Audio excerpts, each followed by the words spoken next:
Quando faleceu em 2013, Chanfrene havia deixado vários livros escritos e contribuído com inúmeros artigos em torno da Galileia, antes e durante a vida de Jesus, dos evangelhos, sobre o início do cristianismo. Foi diretor do programa de estudos sobre o Mediterrâneo e o Oriente Médio no Trinity College, em Dublin, onde ocupava a cadeira de teologia.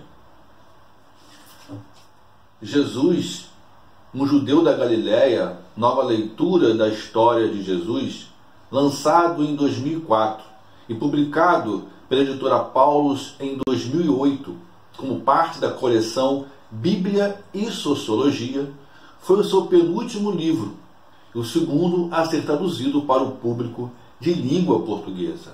E é sobre esse livro que eu falarei hoje. É importante atentar para o título do livro, pois nele Frene indica qual é a sua proposta, ou seja, sublinhar que a identidade judaica e a procedência galilaica de Jesus constituem dois elementos essenciais para compreender quem ele foi e o que o movia. Em verdade, reafirmar a judaicidade de Jesus para Frene é uma forma de assinalar que é nas tradições judaicas e somente nelas que se pode acessar o modo de pensar do Jesus histórico.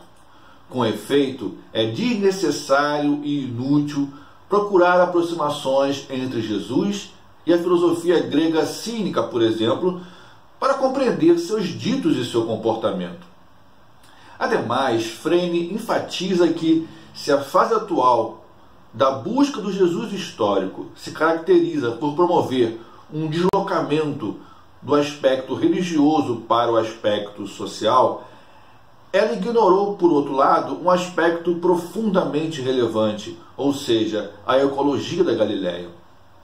Assim, as percepções de Jesus teriam sido moldadas e modificadas tanto pela matriz judaica, na qual ele nasceu e cresceu, quanto pelas condições do meio ambiente que encontrou em suas andanças.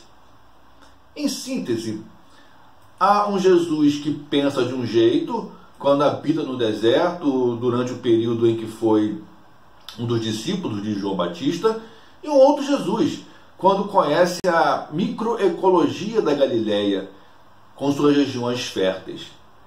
Nesse sentido, o estilo de se pronunciar, as estratégias de Jesus para convencer seu público eram reavaliados conforme as condições do ambiente mudavam. Significa dizer, o Jesus em uma região fertilizada vai se apropriar das questões do ambiente para assim se comunicar com seu público. Um Jesus que trafega próximo ao mar, em regiões pesqueiras, ele então tem uma outra forma de se relacionar com o seu público. O livro pode ser dividido em duas seções. A primeira, compreendida dos capítulos 2 a 4, é reservada para Frene avançar sua proposta de uma nova leitura sobre o Jesus histórico, na qual as tradições do povo judeu formaram a consciência religiosa e social de Jesus. Estruturalmente, cada capítulo se inicia com uma análise detalhada dos livros bíblicos, que, conforme Frene, tinham um conteúdo mais significativo para os judeus da Galileia. Isso exposto, então ele força associações com passagens dos evangelhos sinóticos a fim de cimentar sua nova leitura. O que é já de início uma pequena fragilidade na argumentação do falecido Chanfrene. A segunda parte, que encerra o livro, testa as suposições dos capítulos anteriores, buscando uma justificativa historicamente plausível para o impacto que a ocupação romana na Palestina causou em Jesus e, por conseguinte, como esse fato teve implicações diretas em sua morte por crucificação. No capítulo 1, Freire discorre sobre a fase atual da busca pelo Jesus histórico, faz questão de se colocar como pertencente a essa fase e salienta os múltiplos problemas que impediram uma aproximação acurada e realística ao personagem que é retratado no assim chamado Novo Testamento. Nesse sentido, ele aponta a falha nas pesquisas, que é a de não levar em conta como o lugar interfere na formação da identidade dos sujeitos. No capítulo 2, Freire trata, por assim dizer, da consciência ecológica de Jesus, ou seja, como seu trânsito por variados espaços no interior da Galileia o levaram a reavaliar sua visão de mundo. No capítulo 3, apresenta-se a principal tese do autor.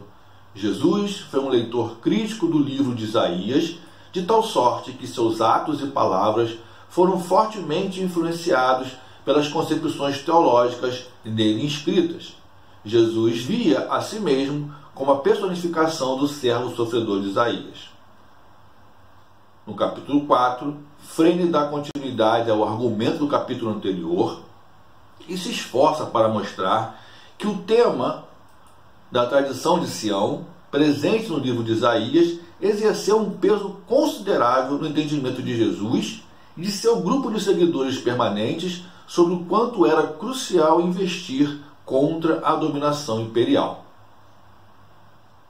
No capítulo 5, tomando como eixo de sua argumentação a narrativa evangélica que culmina na afirmação "Dai a César o que é de César", Freire aventa sobre a atitude de Jesus diante da presença imperial romana em sua terra natal. O Jesus de Freire não estava preparado para apoiar uma resposta violenta a essa conjuntura e optou por ações e afirmações simbólicas. No capítulo 6, é sugerida a razão pela qual o poder romano em Jerusalém decidiu por tirar a vida do Jesus de Freire através da pena capital. Com efeito, o evento que pôs em movimento a trama para capturar Jesus foi seu ato, também simbólico, de revirar as mesas dos cambistas no interior do Templo de Jerusalém. Ademais, de acordo com Freire, os atos de Jesus no templo tiveram inspiração nas tradições apócrifas de Enoque, e seus atos acenderam alerta nas autoridades judaicas sobre o que eles simbolicamente representavam, e explicam, enfim, o empenho em tirar-lhe a vida. No epílogo, intitulado O Retorno à Galileia, é feita uma abordagem sobre o significado da ordem dada pelo Jesus ressuscitado aos seus discípulos para que retornassem à Galileia.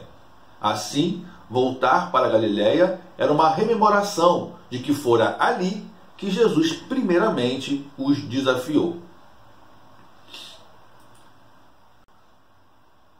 Depois desse sobrevoo pelos capítulos do livro de Jean Freire, é hora de tecer alguns comentários sobre as impressões deixadas por essa, entre aspas, nova leitura da história de Jesus.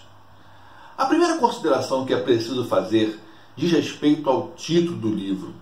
À primeira vista, poderia parecer, aos desavisados, uma nova perspectiva sobre o Jesus histórico, ou como Freire quer nos fazer acreditar, o preenchimento de uma lacuna que outros pesquisadores antes dele não viram. Contudo, um detalhe chama demais a atenção. Em cada um dos capítulos do livro, Freire menciona negativamente John Dominic Crossan e suas hipóteses defendidas em O Jesus Histórico, a vida de um camponês judeu do Mediterrâneo, que foi lançado em 1991. Assim, para mim, ficou evidente que o Jesus de Freire foi pensado para servir de contraponto ao Jesus de Crossan. Basta dizer que em todos os capítulos do livro, Freire aponta o que ele enxerga como equívocos de Crossan. Para quem não sabe do que estou falando, o Jesus histórico de Crossan foi judeu, camponês e construiu sua visão de mundo em meio às suas andanças por uma Galileia helenizada, quando então travou contato com a filosofia cínica e dela se tornou simpático. Simpático ao ponto de apropriar-se dela e aplicar seus princípios ao seu modo judaico de ser. No entanto, é vital que eu inclua aqui um pequeno adendo. Crossan não comunga mais dessa ideia de um Jesus adepto da filosofia cínica. Sigamos em frente. Aos olhos de Frene, a condição social de Jesus, quer dizer, camponês, não tem o mesmo peso que Crossan atribui. E a Galiléia, por outro lado, não era assim tão helenizada. Ou melhor, para Frene, ocorreu sim a helenização da região, mas não foi capaz de abalar a identidade étnica de seus habitantes. Mais que isso, foi justamente a resistência à helenização que aprofundou em Jesus o senso de que era necessário voltar-se para as tradições hebraicas e defendê-las acima de qualquer coisa, inclusive se isso resultasse na sua própria morte. Bom, para nós que pesquisamos o Jesus histórico e também os cristianismos originários em perspectiva histórica, é fundamental expor, antes de qualquer outra consideração, ou assim que for possível, a teoria histórica e a metodologia de análise da documentação com as quais defenderemos nossas hipóteses. Frene, nesse sentido, nada afirma sobre sua teoria histórica. E no que tange ao método, salienta que o critério que ele vai usar nesse livro é o da plausibilidade histórica, que ele toma emprestado do também teólogo Gerd Tyson, sobre o qual falarei em outro vídeo. Eu considero esse critério altamente problemático e penso que seu uso deve ser parcimonioso.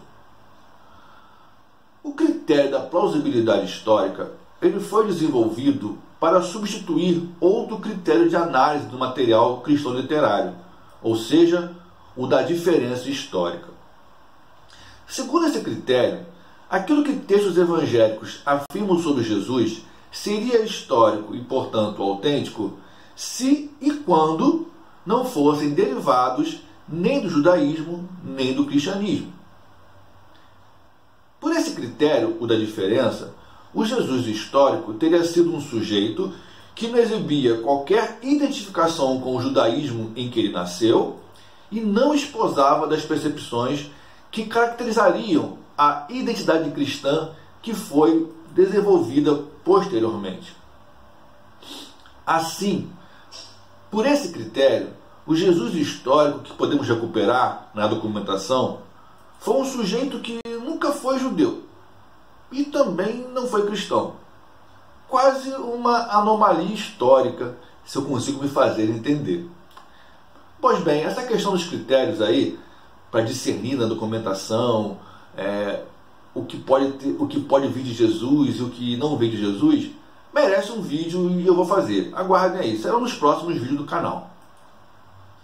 Com efeito, o critério da plausibilidade histórica se pretende enterrar o critério da diferença histórica à medida que opera no sentido de reintroduzir Jesus no judaísmo do seu tempo e, simultaneamente, reconhecer ser possível encontrar indícios de quem foi Jesus no material literário cristão. Com efeito, se o que se diz acerca de Jesus nos evangelhos é plausível, dentro dessas condições, logo procede do Jesus histórico. Assim, Frene considera plausível a narrativa, que é exclusiva de Lucas, segundo a qual Jesus, entrando em uma sinagoga em Nazaré, leu o livro de Isaías. Por que é plausível? Porque Frene pensa ser implausível, por outro lado, as alegações acadêmicas de que Jesus fora iletrado. Visão essa que eu compartilho. Isso em virtude de, conforme Frene, abre aspas, nós não temos meios de saber qual era a real condição social da família de Jesus, e mesmo que tivéssemos, isso provaria muito pouco. Aqui, indiretamente, Frene desacredita um pouco mais os postulados de Crossan. E não satisfeito, Frene declara que Jesus, tendo feito parte do círculo de João Batista, participava com ele do estudo da Torá como um exercício diário. Ele não diz como era feito esse exercício de leitura ou de estudo da Torá. Ele desconsidera questões sobre oralidade, memória, inclusive sobre até mesmo cópias da Torá nas mãos de João Batista. Bom, penso que ficou evidente que o critério da plausibilidade histórica ele parte de pressupostos em torno de quem Jesus deve ter sido, do quanto ele tinha clareza do que estava fazendo, e de posse desses pressupostos, averiguar quais passagens evangélicas neles se encaixam. Então é o pressuposto que direciona a análise da documentação. Por isso que eu digo que deve ser usado com bastante parcimônia. Bom, já que eu mencionei passagens evangélicas, qual o tratamento dado por Frene à documentação? Como ele encara os textos do assim chamado Novo Testamento? Não como historiador, é óbvio. Bem no comecinho do livro, Frene já explicita todo o seu incômodo diante do fato de os evangelhos serem descartados como fontes fidedignas acerca da trajetória de Jesus. Consegue usar em uma mesma linha intenções históricas dos autores do Evangelho e confiança nas pistas deixadas naqueles escritos a respeito do ministério público de Jesus. Afinal, qual a minha visão sobre a, entre aspas, nova leitura da história de Jesus? Podemos considerar que Frene foi bem sucedido em sua investida? Antes de mais nada, Frene escrevia a partir de um lugar, a teologia. Com efeito, ele usa a história e a arqueologia como ferramentas para corroborar postulados teológicos. Implica dizer, naquilo que a história e a arqueologia sustentam a teologia, elas se mostram úteis e plausíveis. Naquilo que não, são contestadas e rejeitadas. Nesse sentido, eu penso que Frene, nesse livro, tentou sobrepor-se aos trabalhos de Crossan e Richard Horsley, sobre quem farei mais de um vídeo futuramente. E conforme o binômio Foucaultiano saber/poder, mostrar que os seus conhecimentos o capacitavam para colocar algumas perspectivas históricas no seu devido lugar. Não é por acaso que ele critica, em dada parte do livro, o menosprezo por parte dos historiadores do papel desempenhado pelo ato de orar na carreira pública de Jesus. Jesus, um judeu da Galileia, nova leitura da história de Jesus, antes de ser um avanço na fase atual da busca pelo Jesus histórico, ainda que instigue reflexões bastante interessantes, não passa de mais uma experiência malograda de um teólogo cheio de boas intenções, de tentar deter o monopólio que já foi da igreja sobre os discursos a respeito de quem foi Jesus.